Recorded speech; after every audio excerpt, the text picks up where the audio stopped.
भारत की सबसे बड़ी नेबरहुड कैंसर केयर चेन ने राजधानी में किफ़ायती और सुलभ ऑन्कोलॉजी सेवाओं की शुरुआत की। MOC cancer care and research centre, जिसे देश भर में सबसे बड़े नेबरहुड कैंसर केयर नेटवर्क के रूप में जाना जाता है, ने दिल्ली के लाजपत नगर में अपना पहला सेंटर शुरू कर दिया है।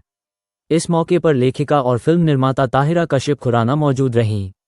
दिल्ली NCR के नामी ऑन्कोलॉजिस्ट, हेल्थ केयर विशेषज्ञ और कई समुदाय प्रतिनिधि भी कार्यक्रम में शामिल हुए। इस लॉन्च के साथ MOC अब अस्पतालों की भागदौड़ और लंबी दूरी की दिक्कतों से जूझ रहे मरीजों को घर के पास आसान और भरोसेमंद कैंसर इलाज उपलब्ध कराने की दिशा में एक बड़ा कदम उठा रहा है। ये सेंटर पूरे भारत में संगठन के 25 सफल केंद्रों के बाद दिल्ली में प्रवेश का प्रतीक है। लाजपत नगर 3 में रिंग रोड पर स्थित ये सेंटर मरीजों को एक आरामदायक डे केयर माहौल में कीमोथेरेपी, इम्यूनोथेरेपी, डायग्नोस्टिक्स, परामर्श और कैशलेस बीमा सुविधाएं जैसी सेवाएं प्रदान करता है। इस मॉडल की खासियत है कि मरीजों को लंबी हॉस्पिटल भर्ती की जरूरत नहीं पड़ती, जिससे समय, पैसा और मानसिक तनाव तीनों में ही राहत मिलती है।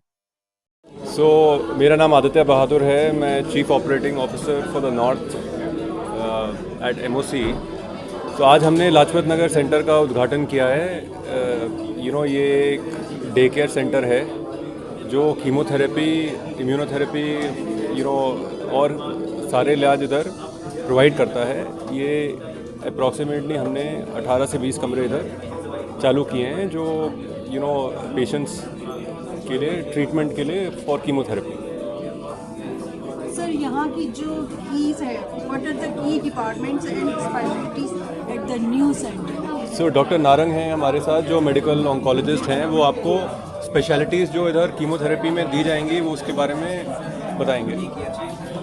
मैं डॉक्टर अमन नारंग हूँ, मेडिकल एंड हेमेटो ऑन्कोलॉजिस्ट। तो हमारे यहाँ पे जो फैसिलिटी होगी, कीमोथेरेपी तो है ही है, उसके साथ साथ आजकल जो आधुनिक थेरेपीज़ आती है जैसे कि टारगेट थेरेपी, बहुत सारी नई टारगेट थेरेपीज़ आ रही हैं, और उसके साथ साथ इम्यूनोथेरेपी, जो कि ऐसे हमने पहले भी अभी सुना, immunotherapy is the next big thing. So ये सारी तरह की therapy based on the reports, किस तरह का कैंसर है, कहाँ का कैंसर है, रिपोर्ट्स में कौन से मार्कर्स पॉजिटिव आते हैं, कौन से नेगेटिव आते हैं, depending on all of that, and finally patient को क्या हम दे सकते हैं, उनकी जनरल कंडीशन कैसी, इस सब पे डिसाइड होता है। और ये सब कुछ हम इंटरनली अपने यहीं करते हैं।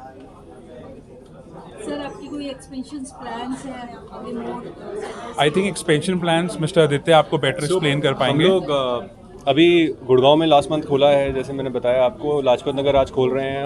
अगला हम नोएडा, रोहिणी, मोहाली, लुधियाना, जयपुर, लखनऊ, इन सिटीज़ में अगले आप 6-8 महीने में देखेंगे हमारे सेंटर। सर, पेशेंट्स आजकल बहुत कंफ्यूज रहते हैं, कहाँ जाएं, किस हॉस्पिटल में जाएं, किस डॉक्टर से कंसल्ट करें।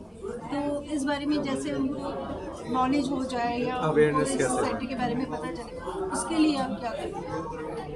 हम ट्रांसपेरेंटली पेशेंट्स को अपनी सर्विसेज के बारे में बताएंगे। हम इन टर्म्स ऑफ बोलेंगे पेशेंट्स को कि अपना फ्रीक्वेंटली अपना स्क्रीनिंग करवाएं। तो ये अर्ली डिटेक्शन का बेटर रहता है कि अगर अर्ली डिटेक्ट हो जाए तो आउटकम अच्छे रहते हैं, क्योंकि आज की डेट पे बहुत दवाइयाँ और वो सब अवेलेबल हैं जिससे लोगों की जान बच सकती है। तो ये जागरूकता लानी पड़ेगी लोगों में कि स्क्रीनिंग से ना डरें, ये सोच के कि कुछ निकल सकता है, पर बेटर है कि वो अपना टाइमली स्क्रीनिंग करते रहें, सो दैट अगर भगवान ना करे कभी ऐसा कुछ आए तो इतनी एडवांस स्टेज पे ना हो कि वो स्टेज 4 या उसके अराउंड हैं, जैसे कि उनकी जान बच पाए। आपके सेंटर में सुबह 8 बजे से, जैसे आपने बताया, और रात के 8 बजे आप क्लोज कर देते हैं, तो पेशेंट आता है तो आप उसको पूरे दिन के लिए ट्रीटमेंट के लिए कैसे उसको सप्लाई करते हैं? हमारे यहाँ इधर पेशेंट्स आते हैं और डॉक्टर्स को कंसल्ट करते हैं, उनके ब्लड टेस्ट भी इधर अवेलेबल हैं। उसके बाद उनको एडमिट किया जाता है इन पेशेंट रूम्स में, और पूरे दिन के लिए डिपेंडिंग ऑन उनको ज़रूरत क्या है, कि किसी को हो सकता है 2 घंटे की कीमो लगे, हो सकता है 6 घंटे, हो सकता है 4 घंटे, डिपेंडिंग ऑन क्या दवाई लगी है, उसकी ड्यूरेशन कितनी है, उस समय के लिए एडमिट करेंगे।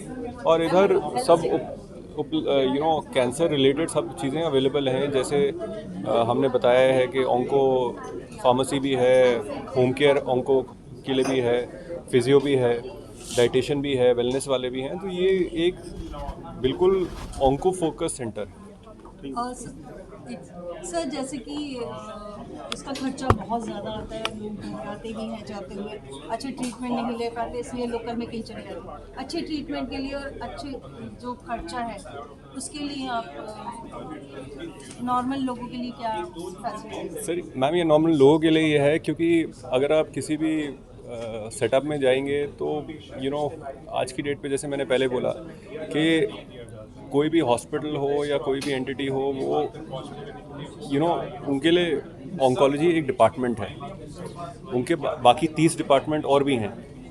तो जो खर्चे उनको डालने पड़ते हैं उनको बनाने के लिए, चाहे वो सिविल वो हो, चाहे वो इक्विपमेंट्स हो, चाहे वो मैन पावर हो, तो उनके खर्चे ज़्यादा होते हैं। हमारा स्पेसिफिकली ऑन्को सेटअप है, हमारी इतनी कॉस्ट ओवरहेड्स नहीं है। तो हमारे व्यूअर्स को एक मैसेज दे दीजिए, क्या कहना चाहिए? किसको? व्यूअर्स को। मैं तो यही दूंगा कि साल ख़त्म हो रहा है और अगला साल शुरू हो रहा है, तो अपना हेल्थ सबसे आगे रखें और वेलनेस की तरफ और ज़रूर अपना स्क्रीनिंग करवाएं। मॉर्निंग में कुछ ना कुछ 1-1.5 घंटे की कुछ ना कुछ फिज़िकल एक्टिविटी, चाहे वो वॉकिंग हो, चाहे वो योगा हो, चाहे कुछ लोग क्लासेस भी करते हैं, वो कुछ ना कुछ आपके दिन में, जैसे आपका रूटीन होता है कि हम ब्रेकफास्ट करते हैं, लंच करते हैं और डिनर करते हैं, उसके अलावा आपका 1-2 घंटे का रूटीन होना चाहिए कि हम एक दिन में 2 घंटे अपनी हेल्थ को देंगे।